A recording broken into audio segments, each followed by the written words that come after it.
Hello and welcome. You've all heard about the miracle GE machines created in India, for India, exported worldwide and solving real problems and saving lives. We're going to talk to someone who's been responsible for creating some of them, or at least driving the technology behind it. I'm joined by Shyam Rajan, Chief Technology Officer at GE Healthcare. Shyam, thank you very much for speaking with us. Pleasure. You know, it's always fascinating to hear about what GE is doing next. I mean, not just as a large corporation, but specifically in the healthcare, because you're trying to address problems, real problems in India at the bottom of the pyramid, and finding solutions which are cost effective as well as relevant for. So let me ask you the first question. How do you identify a problem and how do you begin your approach? So the needs development, needs identification, one of the key things, absolutely key, and especially in markets where you're not used to, it becomes that much more important. So there are a couple of things. One is to clearly identify who your customer is. So is the customer a doctor, is the customer the mother, is the customer the baby, is the customer the person who's buying the equipment, is the customer big institutions. So the first thing is to identify who the customer is, and I think in need identification the key is to be able to consolidate all of these needs together, so it can become enormous, and then you need to prioritize. Right. So it's an exercise of collating and prioritizing. So it keeps expanding and coming down to the priorities that you need. So who is your customer in most occasions? So for example, if I take it depends on each equipment that we sell. So if I take the example of a baby warmer, for example, the customer, the user is the neonatal faculty. It could be the doctor, it could be the nurse. The person who's getting benefited is the baby. Now you can't ask the baby, how do you like the equipment? So I would say the family, the mother, because they would like to get treated really quickly and go home. Right. So why did you choose neonatal or this part of, let's say, the overall healthcare chain? So the need is huge. There's a huge need. So there are, infant mortality rates are on the rise, and it's a real place where we can make impact. It's a place where we can create equipment that suits the needs and really show demonstrable impact, and that's great, because then a product at the end of the day has to not only meet the need but also make impact where it's supposed to make it. And there are multiple challenges there. It needs a lot of different kinds of technologies. There are a lot of needs which are very, very unique to these regions. Right. So you've got three products, for instance, which address just the neonatal segment, right? You've got a LED phototherapy machine. You've got a which addresses the neonatal jaundice. That's right. Yeah. You've got a lullaby warmer, which really keeps babies warm. Yeah. And finally, you've got an electrocardiogram machine. Right. So that's for adults as well. Yeah. Yeah. So so let me look at warming and neonatal jaundice. Now these are two very important clinical therapies that you need to deliver. So a warmer is basic, because when a baby is born, there's a huge temperature difference, and especially when the baby is premature, those things get amplified. So creating a warmer which gives warmth, which is clean, which is easy to use, can make big impacts. The second thing is the bilirubinitis, which is infant jaundice. That also can lead to very bad complications later on in life if not treated. So for serious cases we need that. So with these two things, if we intervene, we feel that we can make an impact on majority of infant deaths. Now there are other things too, resuscitation, ventilation, and we'll work through that, and we'll keep going and building the portfolio. But these two become very key. So identifying needs in those areas. So having identified that. Yeah. So having identified that part. So the next step is to go and actually just immerse yourself with the customer. Hundreds and hundreds and hundreds of customers, thousands of person hours. So we have multiple people who do that. We have product marketing who does it. The engineering team themselves go and just immerse themselves in the customer. So have you also understand done, the workflow? Done some of yes, this? I've been to multiple PHCs, district health quarter hospitals all over the country, sometimes even abroad, because we do make products. When we look at it, there are many markets just like India, same needs, Africa, parts of ASEAN, so there as well. So what happens when you visit a primary health center, let's say in Karnataka, close to Bangalore where you are? What's the first feeling that you get? Do you feel that it appears like a staggering proposition, or do you feel this is a challenge that we can solve? It's definitely the feeling is a challenge we can solve, because one is you have very, very dedicated and sincere people who want to make a difference and who are making a difference without a lot of equipment maybe, but they're making a difference. They're making a big difference. So by us adding that extra bit, the effect can be completely amplified. So that's a great feeling when you go in there. A lot of cooperation from wherever I've gone, and then we go there and we look at how things work, how a baby comes in, how does it get admitted, what is the discharge process, how are the nurses working, what is going on, and few things. Look at the environment. What are the floors looking like? What are the ceilings looking like? How do power points, the sockets, plug points look like. Based on that, you get a lot of ergonomic information. So it's usually a team that goes in. There's an industrial design team that goes in. There's engineering that goes in. There's product marketing that goes in. There's sometimes the commercial teams that goes in. And they all go and spend time in a fairly rural environment, primary health center. Absolutely, rural environment, right out there in a village somewhere. And then it's also very interesting to track a patient's movement from the primary healthcare center to the next level, which might be the district headquarter hospital, and then from there on to the the main hospital where they get referred. So all these guys spend time, including yourself, and then you, I guess, put together some kind of. So we put together some needs. So we understand what the clear needs are. So for example, I can sort of classify needs into three parts. So one is what is the clinical efficacy? So when you have a warmer, you have to deliver the right amount of heat, the right kind of thing. It's completely safe. So that's clinical efficacy. Everybody wants that. So that's one. Two is what is the total sort of cost of ownership for the institute, because that's a very, very key thing in many of these markets. So then that you break it down into the initial cost. So you try to design such that the cost is highly affordable. And then what are the running costs? So can you reduce power usage? Can you reduce space, because space equals to rent? Can you reduce serviceability? Can you reduce consumables? Can you reduce things that they have to keep buying in a constant basis? So all that reduces the total cost of ownership. So that's the second part. And then the third part is, in many cases, is it easy to use? You put an equipment somewhere in a setting where if it's intimidating to the user, so intimidating that they don't even want to touch it, then it's not going to get used, or there's no impact that's made. So really, customer empathy is very important here. So really understanding what is from what perspective the user is coming from onto an equipment, and what is that empathy. So we spend a lot of time on that emotional empathy concept. So you have a couple of buttons, very easy to use, things which are people are used to in other ways. So if you want to tilt something, instead of having a big hydraulic button and twist and lift and tilt, you could have a crank, which people are used to using. So it's not about showing off your technology capability, but applying the right technology for the need right there. So then you identify that piece, and then it's to the drawing board where we start the iterative development process. So usually we make a proto, take it back to the same place, and then we observe how they're using it.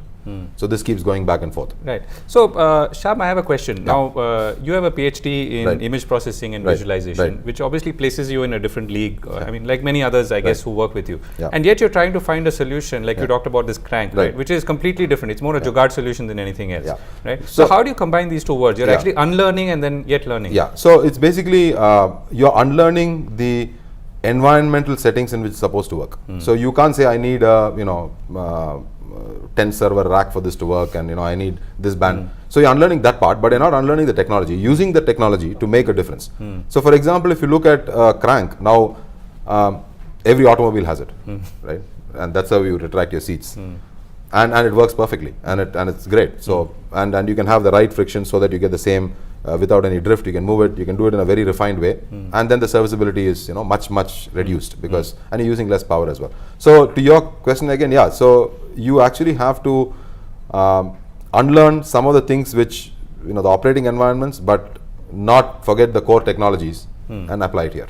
So that's the balance. Right. So tell me one instance where you created something and you got a feedback which in some ways changed the way that product would be eventually.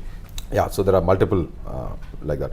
So this is an example where we wanted to reduce the cost of a particular unit. Now the unit has wheels on it. The standard wheels that we use are big, huge wheels, very expensive, with ball bearings and things like that, very smooth. So we decided we'll go for a smaller wheel. So we did some mobility tests. We said we'll find the right kind of wheels, put better materials, cheaper materials, better design, so it's stronger, but it's not as expensive, right? Great. So the wheels were smaller in radius, moved beautifully in our labs, everything got done. Great. So we took it the first time to one of these places, so the engineer was wheeling it in to talk to the doctor to say, what do you think of this? And there were minor cracks on the floor, and the equipment hit one of those cracks and almost toppled over. So it was like, okay guys, end of exercise, let's go back. This is not going to work. So this is something where, when you see the equipment in its environment, then changes. So there are multiple things, like power is another example where, you have big fluctuations. So how do you handle that? This is an example where and you're saying you're also mentally prepared for something coming back. Absolutely. We are mentally prepared to actually start from scratch all the time.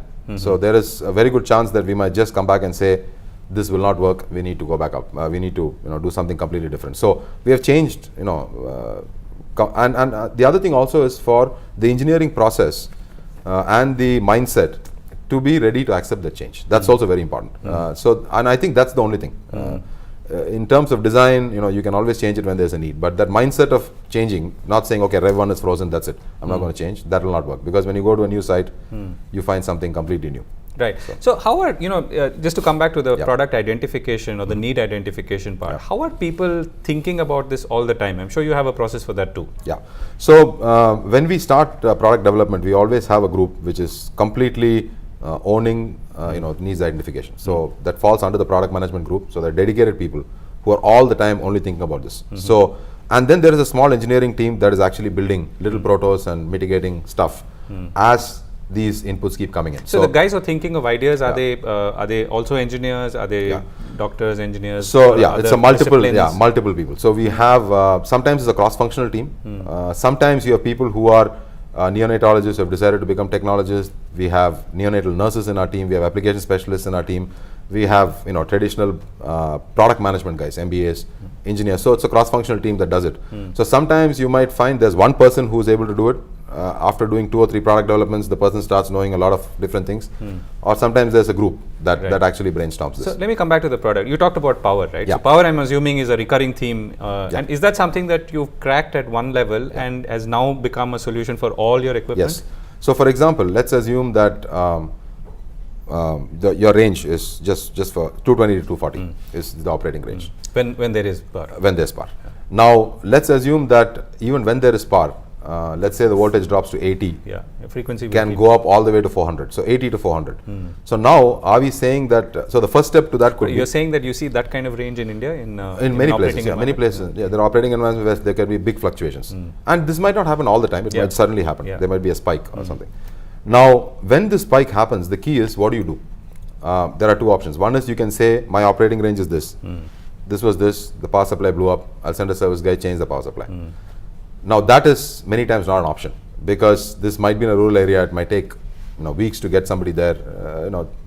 So then maybe an option is, whenever you identify such fluctuations, you shut the machine down gracefully and alarm maybe to inform that the machine is not actually operating at the right levels. A loud alarm which is actually saying it, so they can come in and put blankets or do whatever it is to treat the baby. But when the power comes back on, the machine starts working again. Right. So that's the solution which could crack this. Now we're not saying we should actually operate in both these, because then the cost might go up, and so that's one part. The second part is, of course, looking at alternative power. So we're looking at battery options, we're looking at solar options, we're looking at multiple different options to clean it up.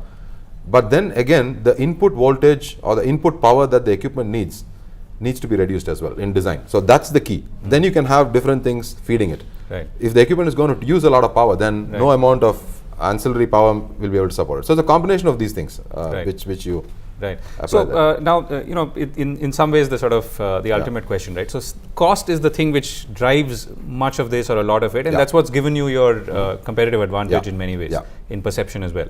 So where does that where do the engineers go and meet the cost guys, and where does the pushback happen, and how does that work? So costing, there are 2 parts. One is you try to reduce cost by defeaturing things. That's the standard thing. You say, okay, I'll take off all this, and that will not work.